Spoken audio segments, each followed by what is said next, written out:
کہ اسرائیل نے گھٹنے ٹیک دیے ہیں ایران کے آگے. اب اسرائیل کے اندر اتنی ہمت و طاقت نہیں رہی کہ وہ اس جنگ کو کنٹینیو کر سکے، اور امریکہ کی بھی بس ہو گئی ہے.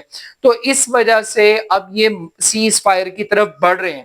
تو اب ٹرمپ کی جانب سے ایک امپریشن کریٹ کرنے کی کوشش کی گئی ہے کہ میرے منع کرنے کے باوجود، میرے روکنے کے باوجود اسرائیل رکنے کا نام نہیں لے رہا. اسرائیل ایران کو صفحہ ہستی سے مٹانا چاہتا ہے. اسرائیل کسی بھی صورت پر اس رجیم کو قبول کرنے کے لیے، کمپرومائز کرنے کے لیے تیار نہیں ہے. یعنی وہ یہ تاثر پوری دنیا کو دینا چاہتے ہیں کہ اسرائیل ابھی بھی لڑنے کے لیے تیار ہے، وہ سلنڈر کرنے کے لیے تیار نہیں ہے. یہ ایک امپریشن ہے، اور یہ امپریشن اسی صورت میں قائم رہ سکتا ہے کہ ٹرمپ نیتن یاہو کی منتیں کریں، ترلے کریں، پوری دنیا کو یہ باور کرا دیں کہ جناب میں تو بہت منع کر رہا ہوں، روکنے کی کوشش کر رہا ہوں، لیکن نیتن یاہو میری بات سننے کے لیے تیار نہیں ہے. ایک تو انالوجی ہے کہ یہ ڈرامہ ہو رہا ہے. دوسری انالوجی یہ ہے کہ بیسیکلی نیتن یاہو انہیں سوٹ کرتا ہے کہ یہ جنگ طوالت پکڑے، انہیں سوٹ کرتا ہے کہ یہ جنگ مزید پھیلے، انہیں سوٹ کرتا ہے کہ وہ مسلسل امریکہ کو اس جنگ کے اندر انوالو کر کے رکھیں، انگیج کر کے رکھیں، بالکل اسی طریقے سے جس طریقے سے انہوں نے 2 سال، تقریباً 2 سال ہونے کو ہیں، انہوں نے غزہ کی جنگ کو کنٹینیو رکھا ہے. اب وہ چاہتے ہیں کہ وہ ایران کو بھی غزہ کے اندر کنورٹ کریں. اب وہ کیوں چاہتے ہیں کہ یہ جنگ تسلسل اس کا برقرار رہے اور جنگ بندی معاہدہ نہ ہو، کوئی سیز فائر نہ ہو، کسی قسم کا کوئی پیس ایگریمنٹ نہ ہو؟ اس کی بڑی بنیادی وجہ یہ ہے کہ جو دفاعی تجزیہ کار ہیں وہ یہ دعویٰ کر رہے ہیں کہ جو امریکہ نے اٹیک کیا تھا ایران کی سرزمین پر، بنیادی طور پر وہ فلاپ اٹیک تھا. ایران کی نیوکلیئر انسٹالیشنز کو کسی بھی قسم کا نقصان نہیں پہنچا، اور اس کی بڑی وجہ یہ ہے کہ وقت سے پہلے ایران نے ان نیوکلیئر سائٹس کو خالی کر دیا تھا. تو یوں سمجھیے کہ اگر امریکہ نے بام گرائے بھی ہیں تو وہ ان جگہوں پہ گرائیں جہاں پہ وہ یورینیم موجود نہیں تھا، اور چونکہ وہ موجود نہیں تھا تو اس وجہ سے ان کی صلاحیت ابھی بھی برقرار ہے، وہ وہیں سے اپنے کام کو، پروجیکٹ کو شروع کریں گے. تو اب چونکہ کچھ دیر کے بعد، کچھ عرصے کے بعد یہی امریکہ ایران کے نیوکلیئر پروگرام پہ دوبارہ سوال اٹھائے گا، یہی اسرائیل دوبارہ اپنے لیے ایک تھریٹ کو فیل کریں گے، تو اس وجہ سے وہ چاہتے ہیں کہ یہ جنگ جو ہے وہ کنٹینیو کرے. لیکن دوسری جانب جو رات ٹویٹ کی گئی اس کی ٹائمنگ بڑی امپورٹنٹ تھی. ایران کی جانب سے امریکی فوجی اڈوں پر اٹیک کیا گیا، قطر کی سرزمین پر، اور جو اٹیک تھا وہ بہت زیادہ ہومیوپیتھک تھا. گن کر بم برسائے گئے، اور 13 بم انہوں نے راستے میں گرا دیے، اور ایک انہوں نے جانے دیا، اور کسی بھی قسم کا کوئی جانی مالی نقصان نہیں ہوا. الٹا قطر نے یہ ضرور کہا کہ ان کی سالمیت اور خود مختاری کو چیلنج کیا گیا. لیکن ٹرمپ کی جانب سے شکریہ ادا کیا گیا ایران کو کہ انہوں نے بہت کمزور رسپانس کیا. یعنی کہ امریکنز بھی یہ توقع کر رہے تھے کہ ایران کوئی بڑا تگڑا زبردست قسم کا جواب دے گا، لیکن جو ایران کا جواب تھا وہ امریکی توقعات کے بالکل برعکس تھا، اور امریکہ اس سے زیادہ کی توقع کر رہا تھا. لیکن ساتھ ہی پھر اچانک ٹرمپ صاحب کی یہ ٹویٹ آ گئی، اور انہوں نے کہا کہ جناب ایران بھی تیار ہو گیا، اسرائیل بھی تیار ہو گیا، اور جنگ بندی ایگریمنٹ کی طرف بڑھ گئے. جب یہ اعلان ہوا تو اس وقت بھی ایک اہم سوال یہ تھا کہ آیا یہ جو جنگ بندی ہے اس کے اوپر عمل درآمد کیسے ہوگا، اور کتنی دیر تک یہ جنگ بندی برقرار رہ سکے گی، کیونکہ جو کور ایشوز ہیں ایران اور اسرائیل کے درمیان وہ ابھی بھی موجود ہیں. اور دوسری جانب ایک اور امپریشن بھی دیا جا رہا ہے، اور وہ ایرانی پرسپیکٹیو ہے.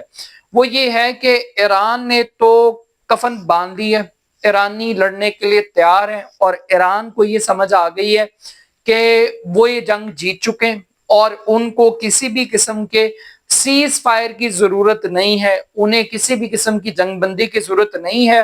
ایران کا جو میکسیمم نقصان ہونا تھا وہ فوجی جنرلوں کی صورت میں، وہ سائنسدانوں کی صورت میں، وہ سارے کا سارا نقصان اب ہو چکا ہے.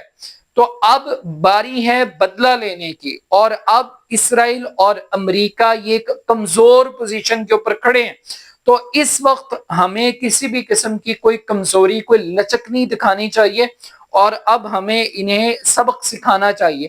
تو یہ بھی ایک امپریشن دیا جا رہا ہے کہ بیسیکلی ایران بھی انٹرنلی اس بات کے اوپر کنونس نہیں ہے کہ ہمیں کسی بھی قسم کی جنگ بندی یا سیز فائر کرنا چاہیے. لیکن امپورٹنٹ بات یہ ہے کہ آخر اس جنگ کا فاتح کون ہے؟ یہ بڑا ایک $1,000,000 کوسچن ہے. اور فاتح کی ڈیفینیشن کیا ہوگی؟ جو جنگ شروع کی گئی اس میں 2 اہداف اسرائیل نے سیٹ کیے. پہلا ٹارگٹ یہ تھا کہ ایران کے نیوکلیئر پروگرام کو ختم کرنا ہے. دوسرا ٹارگٹ یہ تھا کہ ایران کے اندر جو رجیم ایگزسٹ کرتی ہے اسے ختم کرنا ہے. نیوکلیئر پروگرام کے حوالے سے تو یہ پتہ لگ رہا ہے کہ یہ حملہ مکمل طور پہ ناکام ہے. اور جہاں تک رہے گی بات رجیم کو چینج کرنے کی، تو رجیم کو بھی اسرائیل ختم نہیں کر پایا، ہٹا نہیں پایا، تبدیل نہیں کر پایا. تو یہ بھی ایک بہت بڑی ناکامی ہے. تو دونوں ٹارگٹ جو اسرائیل نے سیٹ کیے تھے وہ مکمل طور پہ ناکام ہو گئے. لیکن دوسری طرف ایران کا ٹارگٹ کیا تھا؟ ایران کا ٹارگٹ یہ تھا کہ وہ اپنی سرزمین کا دفاع کرے. وہ اسرائیل کو یہ باور کر دے کہ اگر تہران اسرائیل کا ٹارگٹ ہے تو تل ابیب ایران کا ٹارگٹ ہے. اور ایرانی میزائل جتنا مرضی زبردست قسم کا ڈیفنس سسٹم ہو اسرائیل کا، ایران اس کو ٹارگٹ کرنے کی صلاحیت رکھتا ہے، ہمت رکھتا ہے، طاقت رکھتا ہے. اور ایران نے باقاعدہ طور پر یہ کر کے دکھایا ہے. اور تاریخ میں پہلی مرتبہ تل ابیب کے اندر میزائل گرے ہیں، تل ابیب کے اندر بلڈنگز تباہ ہوئی ہیں، سینکڑوں اسرائیلی یہودی وہ مارے گئے ہیں ان حملوں کے نتیجے میں. تو ایران نے ڈیفنس کی ایک نئی تاریخ رقم کی ہے. مگر اس سے بڑھ کے ایک اور سوال یہ کہ دونوں ملکوں نے اس جنگ سے کیا سیکھا ہے. سب سے پہلی بات تو ایران کی کر لیتے ہیں. ایران کو جو چیز سمجھنی چاہیے یا انڈرسٹینڈ کرنی چاہیے کہ ان کو اپنی ایئر فورس بلڈ کرنی پڑے گی، ان کو اپنی ایک فضائی فورس کے اوپر کام کرنا پڑے گا. ایران نے اب تک جتنی محنت کی ہے وہ میزائل ٹیکنالوجی میں کی ہے. انہوں نے میزائلز کے اوپر بہت کام کیا، نیوکلیئر پہ کام کیا، لیکن باقی کسی شعبے پہ کام نہیں کیا. تو انہیں اپنی ایئر ڈیفنس سسٹم کو مزید مضبوط بنانے کی ضرورت ہے. نمبر 2، ایران کو انٹرنل صفائی کی ضرورت ہے. یہ جو موساد کے ایجنٹ ایران کی گلیوں میں، کوچوں میں، بازاروں کے اندر پھیلے ہوئے ہیں، جو زیادہ تباہی کا باعث بن رہے ہیں اور اسرائیل کی سپورٹ کر رہے ہیں، ان کے خلاف اس کو کریک ڈاؤن کرنے کی ضرورت ہے. تیسرے نمبر پر اگر ہم اسرائیل کی بات کریں تو اسرائیل کو یہ سمجھنا چاہیے کہ اسرائیل ناقابل تسخیر نہیں ہے. اسرائیل کو جو غلط فہمی ہے کہ وہ ایران کو ملیہ میٹ کر دے گا، اسرائیل نے اپنی طاقت دیکھ لی ہے کہ وہ اکیلا ہو، اس کے ساتھ یورپ پورا ہو یا امریکہ پورا ہو، وہ مل کر بھی ایران کو شکست نہیں دے سکتے، ایران کو گرا نہیں سکتے. تو انہیں اپنی دفاعی صلاحیت کو ری وزٹ کرنا پڑے گا کہ ایران اتنا کمزور نہیں ہے جتنا کمزور اسرائیل ایران کو تصور کر کے اس جنگ کو شروع کر رہا تھا. اور جو نیکسٹ چیز ہے کہ ایکشن کا ریاکشن آتا ہے. یہ پاسبل نہیں ہے کہ سارے تھپڑ آپ ہی کے لگیں، بدلے میں بھی کچھ ریٹرن میں بھی آپ کو اٹیک آ سکتا ہے. بٹ سٹل دونوں ملکوں کے لیے بہت زیادہ لیسنز ہیں جنگ کے حوالے سے، ڈیفنس کے حوالے سے.